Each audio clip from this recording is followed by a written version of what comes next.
Welcome back to the channel, ladies and gentlemen. I hope you had a wonderful weekend. As you can see, the starting 11 and the bench did not to even a small extent, putting up 31 points for what is likely to be my worst ever FPL game week. And I was really not expecting to say that a couple of days ago, but things change quickly in life. Today, I will have the specific player insights and a review of the week. I will also have match analysis only from Sunday, due to the fact I was busy yesterday and haven't caught up with the games yet. However, I will do so before everything you need to know, transfer plans, and a few other things. We'll, of course, discuss the captaincy, which didn't exactly pan out as planned. Subscribe, especially if you are one of the 40.3% regular viewers who have not done so already. But without anything else needing to be said, let's get into the video. First, let's touch on the fact that I've scored 31 points and have had a huge rank drop of about 200k-ish. Now, I'm simply going to share my perspective and my line of thinking when I have these bad weeks. I feel like it could help some of you, and if not, you are more than entitled to your perspective.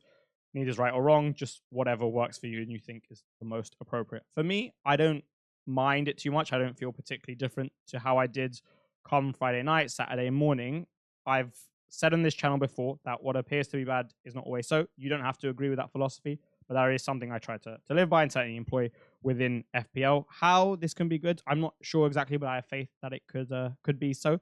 Secondly, I think the most important thing for me, as I've discussed, is that I'm making good decisions. You may completely disagree with the captaincy dilemma between Palmer and Jackson. I did not think the game was one which signified that it was worthy of a 16-point swing. Similarly, with the team I put out before the game week started, I thought it looked very strong. It was good on expected points, good on all the models, etc., etc. So for me, I've made a bunch of good decisions, in my opinion, and it hasn't worked out, and that's okay. We just move on, and I'm still grateful that I get to, produce content for you guys, and that you guys are going to watch and enjoy it. So there's always a silver lining and many silver linings. Now, moving on to the team. Sanchez, it says 1 point there. It should say, I think it's 0, because I think he did get booked right as I was about to go up. But that happens sometimes. I mean, he's got 4 yellow cards now, which is pretty interesting considering he's a keeper. I actually thought we potentially could keep a clean sheet before the game started, but I probably didn't account for the fact that Wesley Fofana was out. And against that Spurs press, when you're building like that, it's going to be difficult, especially when Benny Obadiashile is going to be playing at right centre-back as a left footer. If I knew that, I wouldn't have been so expect another clean sheet, but it happened, and I thought it was a very good tactical switch to move him to left centre-back. And what he did with Malagusto, we'll talk about that in the match analysis. Yeah, like I said with Sanchez, I guess not one of the better fixtures because of Spurs' attacking talent. But going forward, the fixture run's good and the save volume can certainly be there.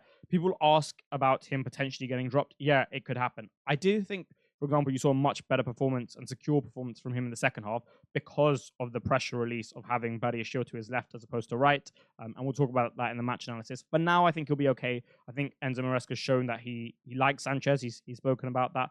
And I still think he trusts him. If that, for whatever reason, changes, I can certainly consider moving him on. But there's not much else to speak about with the goalkeepers. So let's move on to the defense. Last week, my defense scored 1 point, and this week they're already on 2, so 100% increase and certainly some progress being made. Gabriel, of course, did not feature again, and I was laughing when I saw the Burgess 12-pointer just sitting on my bench, but thankfully for myself at least, Bournemouth scored, and my arguably poor decision, because I've got Bowen playing, that is something I'd certainly accept, was not particularly punished, albeit we'll see what Ait-Nouri does tomorrow. Lewis Hall, I mean, the clean sheet gets wiped so early on, and like I said in the introduction, there's no match analysis for the Saturday games because I haven't caught up with it. I know he was close to an attack and returns a few times again, but that happens, and to be honest, I wasn't overly expecting of a clean sheet away at Brentford. We know how good they've been at home, and they've been scoring goals for fun more than anyone else. Dunk, I was far more expecting of a clean sheet there, and I was checking it every 10 minutes whilst I was watching the Arsenal game, and he concedes, but that's okay. And then concedes again for another point being taken away. What I would say with this defense is, whilst it's really not done so well in the last 2 weeks, it's just too strong in 16 and 17. And 14 and 15 were always the weeks where it's a little bit iffy, but 16 and 17, I've got Leicester, I've got Ipswich and Gabriel. And even if I don't, I have Dunk at home to Palace, which I don't think is great because Palace are picking up some form, but so be it. So I can't make any defensive transfers, I don't think. I don't think it'd be particularly logical. But hopefully there'll be an upturn in their form and their points production. Wake up on Saturday morning and find out that the Everton-Liverpool game is cancelled. So naturally, I was going to have to field both of João Pedro and Morgan Rogers. The night before, actually, well after I'd replied to any comments. I did consider actually playing Morgan Rogers over João Pedro, and I think I was pretty much there. And I was going to post that for you guys in the morning, but in the end, it didn't really matter. Rogers, like I said, haven't caught up with the Saturday football, but did hear that he was unfortunate, at least somewhat, to walk away with no returns and then gets booked in the 96th minute to take away 33% of his points. Saka, I thought the game played out largely as I expected with Fulham's dynamic. We'll speak about them again in the match analysis section. Really impressive. There's a lot about them that's really impressive. I know it says that Arsenal have 2 XG, but a lot of that came from the set pieces. But in terms of open play threat, it wasn't really there. Obviously, he had his goal disallowed at the end due to Martinelli being offside, but I think the score he boasts at the moment is more warranting of the performance that he put on Bowen tomorrow, which I'm certainly looking forward to, and hopefully he can catch up and surpass Brian Mbeumo. Now, Cole Palmer will, of course, be the big one. So we can start to talk about the captaincy, and we will talk about Jackson after. In terms of the game, I'm fairly happy with my analysis. I thought, apart from the one where he fluffed his lines when the ball went through his leg in the first half, he didn't really have many shooting opportunities or goal-scoring opportunities. There was one in the first half where he had a shot from outside the box, but it was a relatively comfortable save for Fraser Forster. I thought Jackson was always stretching the last line, and it was just that final pass that was lacking into him. One time Palmer nearly assisted him. It was a fantastic recovery tackle from Dragusin, and then he gets 2 penalties, right, from 2 very poor Spurs tackles. Now, I completely appreciate that I was not picking a guy with penalties, so I have to accept that. But getting 2 in a game the probability of that is extremely low, especially in the fashion that Spurs gave it away. And then the fact that they were 2-0 up and threw the game away. So it happens, and that's okay. And congratulations to those of you who went there. The Salah game being off was a huge plus for you in that sense. So congratulations to you guys. And then let's move on to the forward. João Pedro missed a good chance, I heard, as well. And of course, the game was at the same time as Arsenal's, which I was watching. Ollie Watkins, I mean, I was surprised that he was benched. On Jump the Wave, they had him at 100% starting out of all their selectors. I'm not sure how many there are. I think there were roughly like 15-ish, and every single one of them had him starting, especially with the early hook. I thought he would get another early hook, but more so around 70, but he doesn't. And to be honest, I was somewhat expecting of Rodgers and Watkins getting at least one return between them amongst like 130, 140 minutes combined, considering it was Southampton at home, but it wasn't to be, and that's okay. This transfer really hasn't worked out on the surface. 6 points down on Isak, given his haul against Liverpool and goal against Brentford plus the 2 bonus, and also 2 transfers down because I went from Isak and now I have to go back to Isak. So I guess you could say a 14-point swing there. 6 points on the surface. So yeah, that didn't really work out. And I think I always completely accept that, but this one is far more deserved, I would say, than maybe the 31 points, simply because I knew the risk I was taking on. There was a lot of risk attached, selling a player like Isak, selling a player a sideways move, who I knew I was going to get back, and that's my own fault. So I take that on the chin. Jackson, for example, the Cole Palmer pass to him in the first half, he was stretching the last line. He was in good positions. One, I thought Sancho could have played a slightly better ball to cut it back. Same with Gusto. It really just wasn't his day, and he didn't have the greatest of games. Wasn't particularly expecting of that, but it's okay. It happens. I'm happy with the decision-making process for the call. Outcome obviously didn't go as planned, and yeah, that's about it. That's a review of the team. Like I said, had better weeks, but it's okay. I will hopefully bounce back next week, and I'm sure to look forward to that. Now let's move on to the match analysis before we move on to transfer plans. We will start with the first half of Super Sunday, Fulham versus Arsenal. Something we've spoken about on this channel in the past is the level of physicality Fulham possess within their football team. And again, it was on display, and again, it was very impressive. Look at the duel that Robinson and Saka had throughout the game. Robinson got the better of him, I would say, overall. And one of the biggest reasons for that is he was able to deal with him in a physical sense. One thing with Saka is when you're 1v1 with him, he has so many tricks up his sleeve. He has so many quote-unquote solves to the solution that it's very difficult to just rely on one skill set. But not only has Robinson got good dueling capacity, he's a good defender, has a good understanding of where he is spatially, and everything associated with the defensive side of the game, but he's very robust physically, and I think that helped him immensely with Saka. I remember one time Saka had the ball on the outside and he was shielding it, and Robinson pretty much managed to get around him and take it off him. Now, a lot of fullbacks just simply don't have the capacity to do that against Saka. So when you have a right winger against Fulham, Salah next week, and Fulham are going to be setting up an deep block. It's slightly different for reasons we'll discuss with Salah. I think it's going to be one of the harder fixtures to target. Obviously, where Fulham are playing a quote-unquote worse side, and they allow Robinson more freedom to bomb up, then yeah, sure, you can catch him on transition, but he's so good getting back in as well. Calvin Bassey's a very big physical presence. And again, he showed that against Kai Havertz, who's 6'4", right? I think people probably don't give him enough credit for the physicality he boasts, but he's a big boy, and he's a strong guy as well. But Calvin Bassey, I thought, did a very good job there. There was another instance where they had a run in the channel where Havertz was looking to get onto the ball, and Bassey did fantastically well in using his body. Sanderberg in the middle was rated very highly a few years ago when Sheffield United brought him in, and he's showing why. Really, really good physical presence in there. And then Iwobi and Adama on the flanks. Adama's pretty obvious, but Iwobi's brilliant even up and down as well. So, yeah. And what that requires when you're playing a team with such a good physical level is everything has to be a bit sharper, because for all actions that are slightly looser, they're not as precise. You can leverage your physicality in those moments to make it significantly more difficult for the opposition. The best example I can give you is that Everton-Fulham game, where it was on show in abundance, right? Every time there was a poor little touch, you could see the Fulham man just able to get the shoulder across, get the leg across, overpower them a little bit, especially when there was more sideways movements in terms of on the pitch, like lateral movements.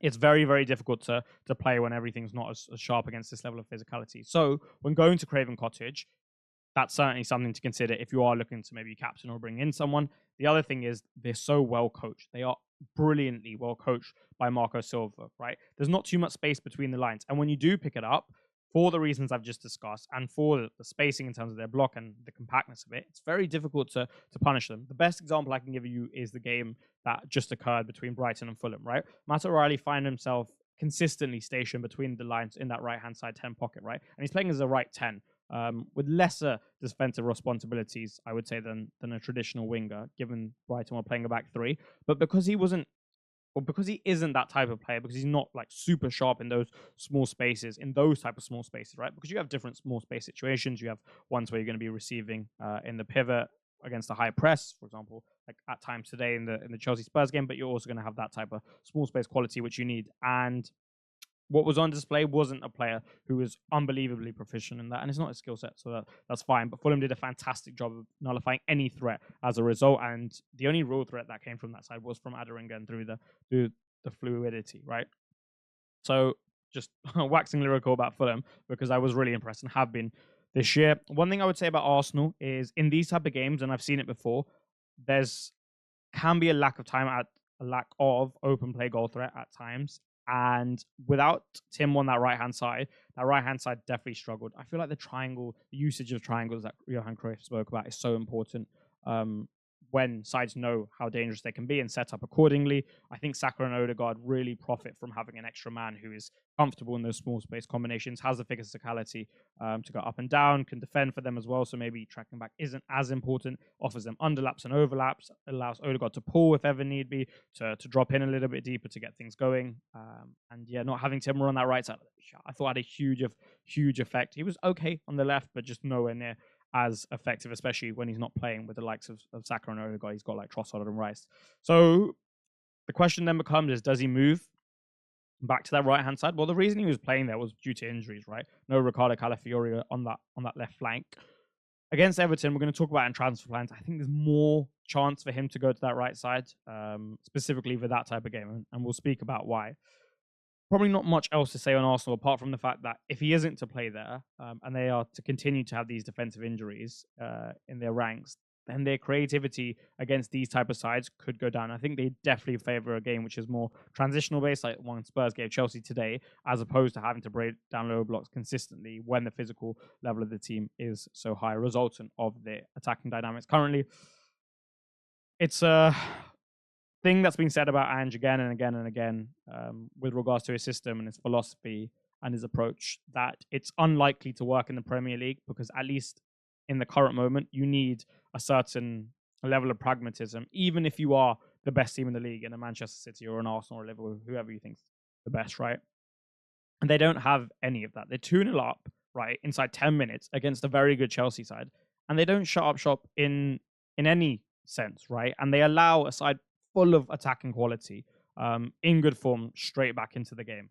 And for those reasons alone, I would never be owning Pedro Porro or Udogie or just a Spurs defender in general.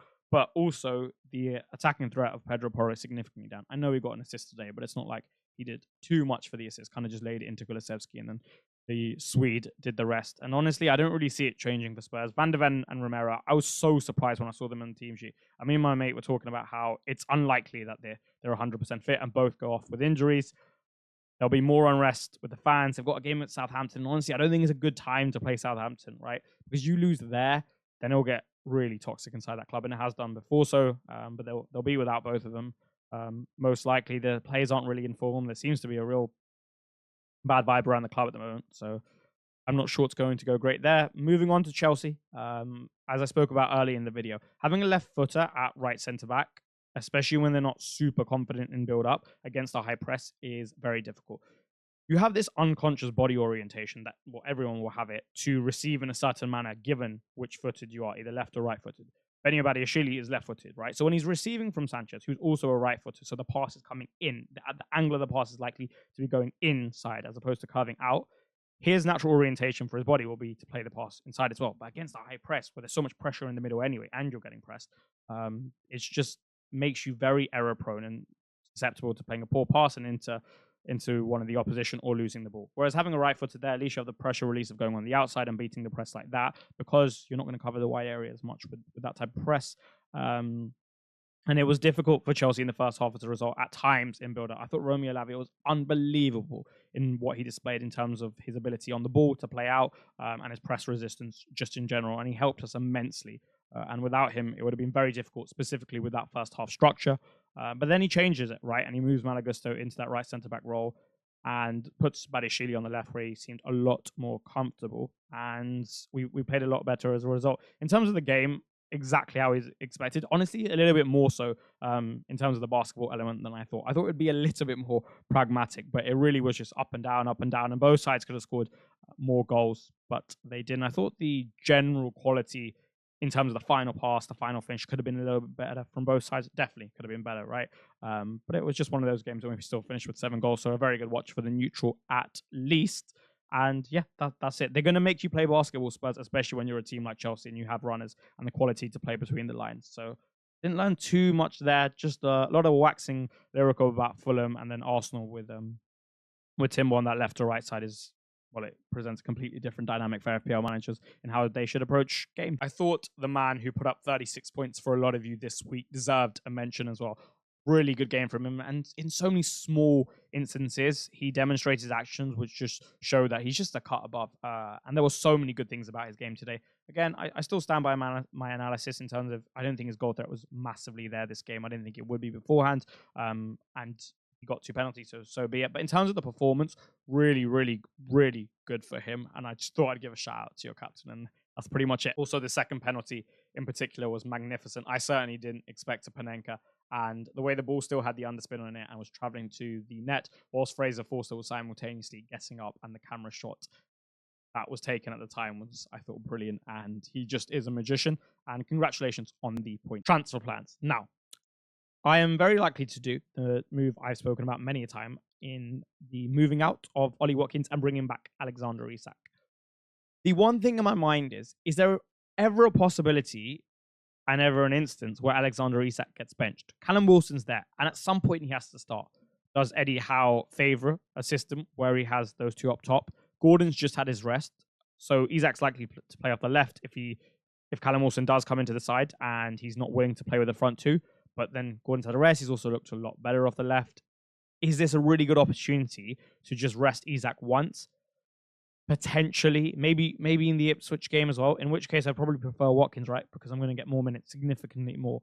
You can't imagine he's benched now following his benching against Southampton. That's the only thing weighing on me in the back of my mind. Also, I would say Leicester drew again this week. I haven't watched any of it, but if they were decent and there's some upturn following Ruud van Nistelrooy's appointment, maybe it's not as good as I once thought. So those are things I will have to look at and consider throughout the week, but it is likely to be done because there are so many positives that I spoke about, and also it takes some cash out as well, which I can use on the defense down the line. Now, whilst my defense has been very poor in terms of its points production in the last 2 weeks, I can't sell it, right?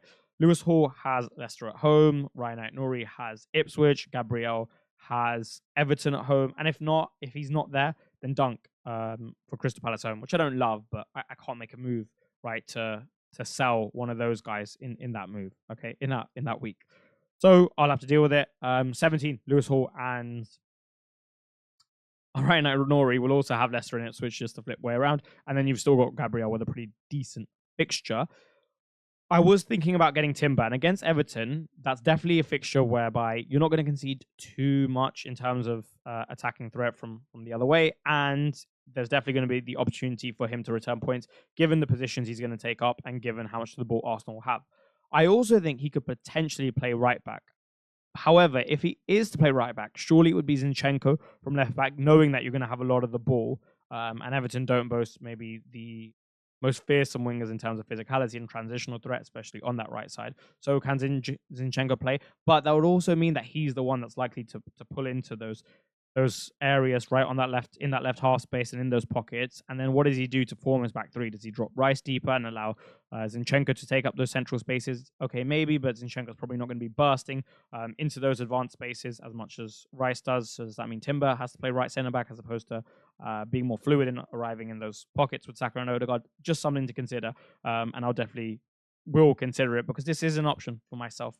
And he's got so much upside attached to him, right? But I'm just thinking out loud there, especially for those of you who have him. Game week 17, largely a roll for the reasons I discussed. The attack looks strong. I've got the depth and the rotation with Rodgers and João Pedro. And like I said, the defense is fine. Game week 18 will be the really interesting one. I should arrive with 4 free transfers. Now, if I am to do that, Haaland, the fixtures are there, right? Albeit I think it's an 11:30 kickoff in the morning, which is really early at home to Everton. And who knows if they have one of their better Sean Dyche type of performances. So that's that. Obviously, the defense, which hasn't had the greatest amount of points in the last few weeks, or I could, and in general, I'll just be reassessing regardless due to a small fixture swing.